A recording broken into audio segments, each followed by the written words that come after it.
Masih bersama dengan saya Anggrini Dian Kurniawati dari Fakultas Bisnis dan Ekonomika Universitas Atmajaya Yogyakarta. Kembali saya akan mendiskusikan terkait dengan money laundering. Dasar hukum untuk tindakan penipuan money laundering di sini adalah Undang-Undang Nomor 15 Tahun 2002.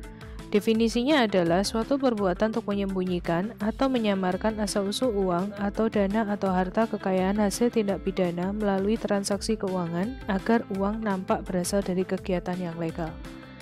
Jadi di sini untuk money laundering ini adalah suatu perbuatan menyembunyikan yang benar-benar terencana, sehingga biasanya penyembunyiannya juga sangat ketat dan tidak mudah untuk diketahui. Tujuannya adalah untuk menyembunyikan kepemilikan yang sah dan asal dari dana tersebut. Keinginan ini untuk menambah pengendalian dan kebutuhan untuk mengganti bentuk dana yang diubah tersebut atau dikonversikan. Nah, teknik-teknik yang bisa digunakan bisa sederhana, ya, bisa kompleks atau kemudian juga rahasia. Nah, untuk melakukan pemrosesannya, ya biasanya di sini ada beberapa keuntungan secara ekonomis yang secara langsung atau tidak langsung untuk yang melakukan tindakan tersebut, atau kita bisa sebut sebagai kriminal yang melakukan money laundering ini. Nah, sumber dana yang dikonversi atau diubah menjadi legal ini berasal dari aktivitas yang melanggar hukum. Contohnya adalah dari korupsi atau penyuapan. Jadi supaya kelihatannya legal bahwa tidak ada tindakan korupsi atau penyuapan, maka biasanya menggunakan teknik money laundering ini. Kemudian penyelundupan barang, tenaga kerja, imigran. Kejahatan keuangan di bidang perbankan, pasar modal, asuransi, dan perpajakan. Dalam bentuk narkotika atau psikotropika. Perdagangan manusia dan senjata gelap.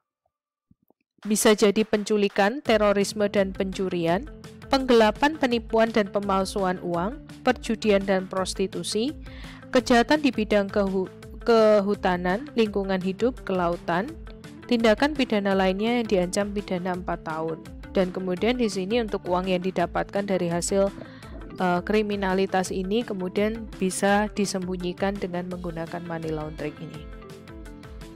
Seiring dengan perkembangan teknologi, money laundering bisa menggunakan jasa perbankan sebagai sarana untuk mempermudah pelaku melakukannya.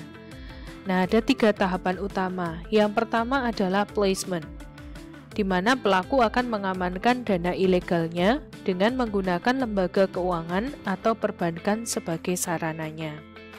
Kemudian yang kedua adalah layering, yaitu tahapan pemisahan atau penyamaran antara dana ilegal dari sumbernya dengan memecah menjadi beberapa rekening, sehingga tidak terlihat besar di satu rekening.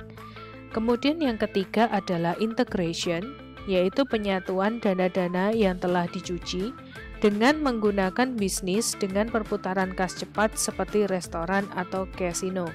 Jadi bisa juga uang tersebut itu dibuat atau dikonversikan menjadi sebuah restoran atau tempat perjudian besar, sehingga bisa untuk menutupi adanya perputaran uang ini.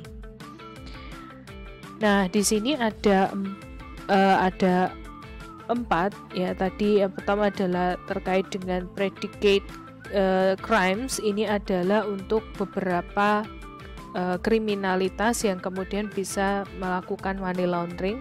Kemudian setelah itu ada placement, ada layering dan integration yang tadi sudah dijelaskan. Nah, kemudian di sini adalah contoh ilustrasinya bagaimana melakukan money laundering. Jadi misalnya di negara satu ada perusahaan A, dia membutuhkan untuk menambah sebanyak $1 juta dari suatu kegiatan suapnya dia kepada si menteri keuangannya. Nah, kemudian dia menggunakan invoice dari perusahaan dan kemudian ditujukan kepada negara 2, dan kemudian di situ nanti uang tersebut akan dimasukkan ke dalam akun bank dari perusahaan tersebut di negara kedua tersebut. Nah, dari negara kedua tersebut kemudian nanti akan disalurkan ke negara 3, di mana di sini adalah perusahaan yang kemudian dimiliki oleh sepupu atau keponakan dari si ministernya atau menterinya. Nah, kemudian dari situ kemudian akan dicuci uangnya, ya, kemudian dimasukkan ke dalam atau dia akan membeli dari saham dan juga untuk properti, untuk kemudian menyamarkan adanya uang yang tadi sudah dicuci tersebut. Nah, ini adalah contoh simpelnya untuk melakukan pencucian uang. Nah, ada tipologi untuk money laundering menurut PPATK.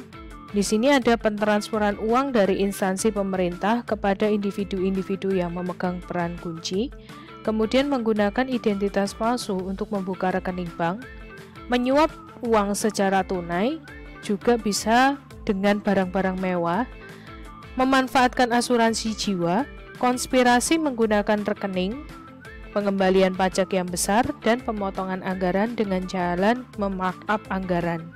Nah, ini merupakan tipologi dari money laundering.